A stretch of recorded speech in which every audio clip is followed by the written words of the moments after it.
Hari beranjak malam, ketika Presiden Jokowi tampil di depan podium di istananya.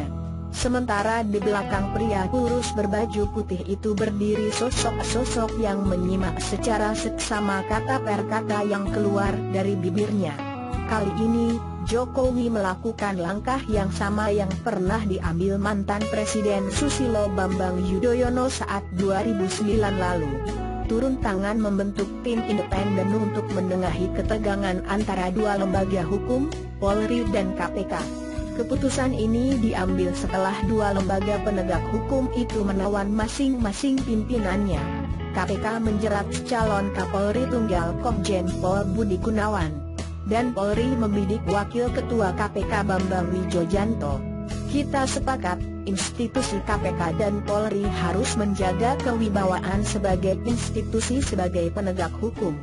Jangan ada kriminalisasi, kata Jokowi di Istana Negara, Jakarta, Minggu malam, 25 Januari 2015. Dan proses hukum yang terjadi pada proses hukum KPK dan Polri harus dibuat transparan dan terang benderang, imbu dia. Tak perlu waktu lama bagi mantan Gubernur DKI Jakarta itu untuk menyelesaikan kalimat-kalimatnya.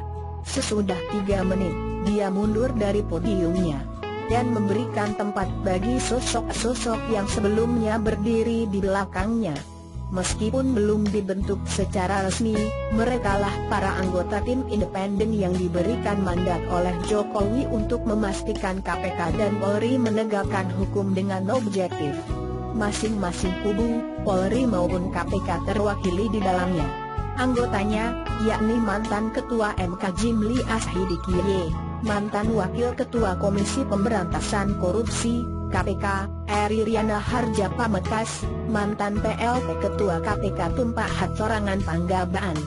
Lalu mantan Wakapolri Komjen Pol Groseno, Guru Besar Hubungan Internasional Universitas Indonesia, UI, Hikmahanto Yuwono, tokoh Muhammadiyah Ahmad Syafi'i Ma'arif, serta pengamat kepolisian Bambang Widodo Umar.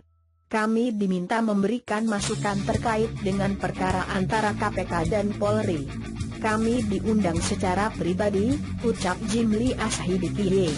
Desakan untuk membuat tim serupa yang pernah dibuat SBY ini sebelumnya mengemuka dari berbagai kalangan. Dengan kehadiran tim ini diharapkan dapat memperlihatkan mana pihak yang memang bertindak sesuai hukum yang berlaku. Namun pembentukan tim independen ini sempat dipertanyakan oleh Komisi Kepolisian Nasional, Kompolnas. Komisioner Kompolnas Adrianus Meliala menilai, akan lebih baik jika masing-masing pihak, yakni KPK dan Polri menyelesaikan tugas masing-masing. Seperti imbauan Jokowi beberapa waktu lalu. Kenapa harus membuat tim independen segala? Kenapa sekarang berubah lagi, tanya Adrianus. Namun, dia mengatakan, hal ini merupakan kewenangan Jokowi sebagai presiden. Dia pun berharap, mantan Gubernur DKI Jakarta itu akan memilih pihak-pihak yang netral untuk mengisi tim independen. KPK dan Polri kembali bergesekan setelah calon tunggal Kapolri Komjen Pol Budi Gunawan ditetapkan sebagai tersangka oleh Abraham Samad CS. Menyusul kemudian, Wakil Ketua KPK Bambang Wijoyanto juga ditangkap dan ditetapkan sebagai tersangka oleh Polri meski penahanannya ditangguhkan. Tim bentukan SBY.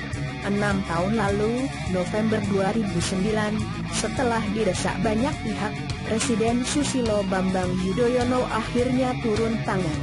Pria yang karib disapa SBY itu akhirnya membentuk tim pencari fakta demi mengungkap kasus tuduhan menyalahgunakan kewenangan yang membelit dua pimpinan KPK, Chandra M. Hamzah dan Bibit Samatrianto. Saat itu, istilah kriminalisasi pimpinan KPK banyak disebut dan menjadi kian populer. Banyak tokoh masyarakat mengecam aksi Polri dan mendesak Presiden SBY saat itu turun tangan. Karena terus didesak masyarakat, akhirnya SBY membentuk suatu tim pencari fakta dari kasus ini. Tim ini dibentuk pada 2 November 2009 dan dinamai Tim Independen Verifikasi Fakta dan Proses Hukum atas kasus Chandra Bibit. Dengan beranggotakan 8 orang, yaitu Adnan Buyung Nasution, Ketua, Kusparmono Irsan, Wakil Ketua, Denny Indrayana, Sekretaris, Todung Mulya Lubis, Amir Syamsuddin, Hikmahanto Juwana, Ani Yes Baswedan, dan Komarudin Hidayat. Tim ini juga sering disebut Tim 8 dan diberi waktu 2 pekan untuk memverifikasi fakta dan proses hukum kasus ini. Sehari sesudah pembentukan Tim 8, pada 3 November 2009, MK membuka rekaman penyadapan yang berisi pembicaraan mengenai rekayasa kriminalisasi pimpinan KPK. Dalam rekaman berdurasi pukul 4:05 jam itu memang terlihat ada suatu skenario dari beberapa pihak untuk menghancurkan KPK. Sesudah rekaman itu diputar, maka Polri beberapa saat kemudian mengeluarkan penangguhan penahanan terhadap Bibit dan Chandra.